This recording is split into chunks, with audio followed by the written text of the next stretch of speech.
All right, everybody. Hot on the heels of my last video talking about having Stable Diffusion running locally on your computer and then having the Stable Diffusion add-on in Blender. So here's my Stable Diffusion running locally.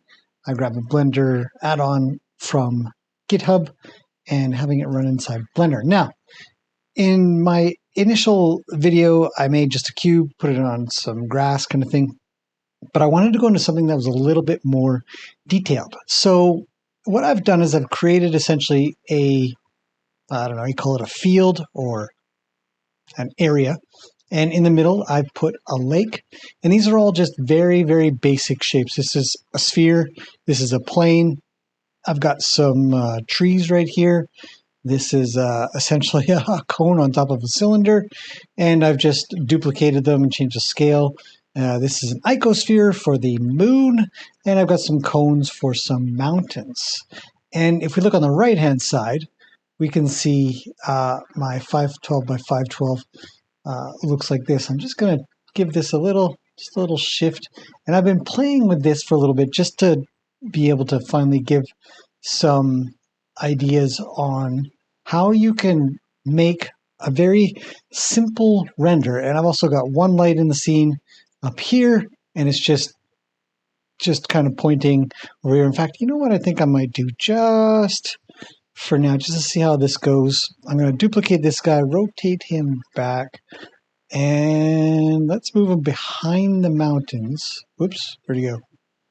Right there. Let's see. Rotate them this way and up, and then move it down. G, Z. And just light these guys a little bit up from behind, like so. I don't know if I want them to be backlit a little bit. And let's see what it looks like over here. If that made any difference. I don't know if it did. G, Z, let's bring it up. There. Okay, so just a little bit of a highlight on the edge of these mountains here. And if we go into our settings for the AI render, I have put in a forest, snowy mountains, moon, lake, nighttime, beautiful 8K detailed 200 millimeter lens. And then I've chosen a style. I'm just going to uncheck this style for a second. And the style is currently set to photorealistic. So it's going to add in 50 millimeter lens, but that's fine. And for image similarity, I've done 0.15. Actually, let's take this up to 0.3. I've got 50 steps, prompt strength of 12, and I'm using the LMS algorithm or sampler. And I'm going to go ahead and render this image.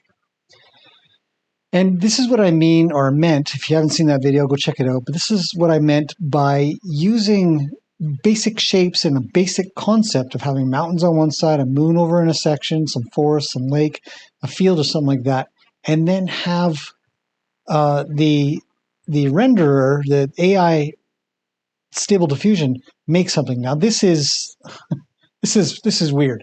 Okay, so don't worry about it. Check this out. So what we're going to do is we're going to take the image similarity down. So let's go to 0.2, and we're going to run another render.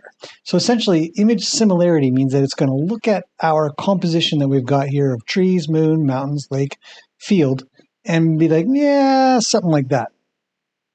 Okay, so let's just wait, and it should pop up any second now. So now we've got something.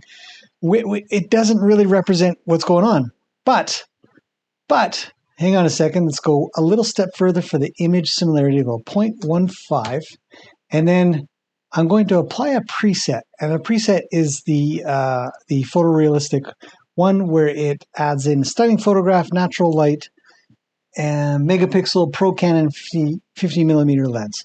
It's fine that it adds that in. We're using LMS. We got 50 steps and a prompt strength of 12. So go ahead and render this out. And, you know, the more you play with this, the more you're going to understand how it works.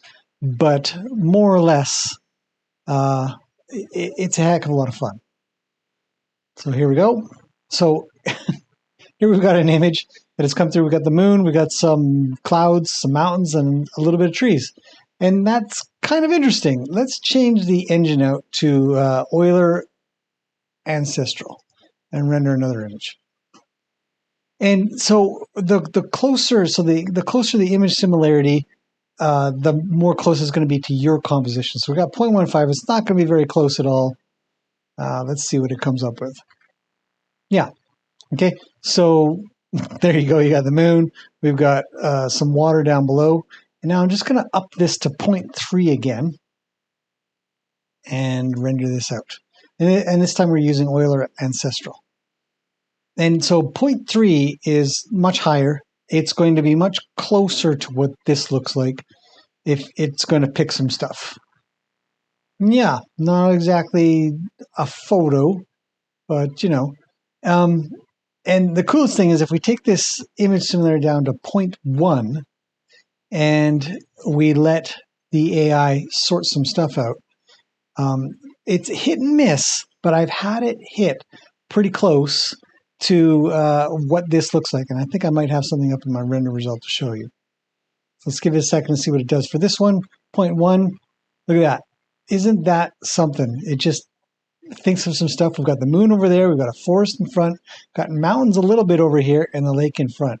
But another one that came out, let's see if I can find it in here. Not that one. Nope, that's the one we did before. That one was pretty close. And I think I had one more in here.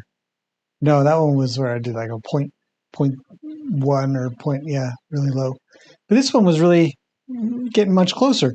And from here we can start to kind of tweak our layout and maybe make the mountains a little bit shorter here, something like that, or separate them out a little bit to create some gaps. We can grab more of our forest here and just bring them over, put them in front of the mountains a little bit. We'll make a few more, put them over here, and then let's take one of these and we'll be like a Bob Ross and we'll bring it all the way to the front, scale it up and move it up, something like this, and we're going to rotate it like that. Maybe scale it on everything but Z, make it a little thinner, and move it over a bit. Okay, and then these trees aren't really getting noticed, so we're just going to select these guys. Whoop, let's zoom in and move them a little bit over this way. Now, something like that. And maybe up a little bit. That. Grab these little guys here because you can't really see them. Let's bring this guy maybe here. No, more. Oops, Shift Z to the front a little bit. Right there. Yeah, so now we got more trees. We got some tree in the foreground. Let's go ahead and hit render image. And yeah, you can really play around with this a lot. And it isn't just about putting a cube and a field in the area. You can do piles and piles. So we're at 0.1, so it's not going to be too close to what our image is this time around, image similarity, but we'll see what happens. Not even close. Okay, so let's bring this up to 0.2. And we're going to, let's leave it on Euler Ancestral and render another image out. Look at that. So we've got a tree in the foreground, we've got some trees here, mountains, and the moon is up there. So it's kind of getting there. Let's go 0.3 and see if we can get this even closer to what we've got here in our scene. And hopefully it comes up with something pretty cool. Hopefully we get a pretty neat image. Oh, look at that. So that's not bad. It's a lot out of focus. We could probably make some changes later. But as you can see, we can start coming up with images that represent what our layout is, which to me is just amazing. I can figure out some kind of composition of something that I want to do, and it shows up. So say for example, I don't know, what else could we do in here? Let's move the moon up a little bit higher. Let's put the moon here, and then maybe move it over here. Let's scale it up, make it really big, something like that. And then render this one more time. Be like, you know what? I really needed a bigger moon in my shot. I really needed to be lit up. What is that? You never know where you're going to get out of the system. Let's let's render one more and see how it goes. Wow, it gave me the same image. This looks like the Death Star. Like it brought in the Death Star. Let's up the image similarity to 0.4 because I really want to get something that looks decent. And this is definitely not a photo, so we'll keep trying. But this is actually the nature of the system. And as I would assume that as artificial intelligence gets better and better, and the system and the algorithms get better and better, what on earth? What is happening? Let's take this back down to 0.2 and see if we can get something that's a little more imaginative. Maybe it's having a bit of a struggle figuring out what's in the scene. A little bit. So, but I imagine this is going to get a heck of a lot better in time. We're going to see, well, look at that. Holy. So there you go. You never know what you're going to get, but play and play and play some more.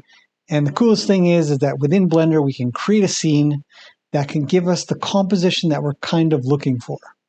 And I find that amazing. So hopefully that's been interesting. Just a little add-on to the last video I did. I will see you guys in the next one.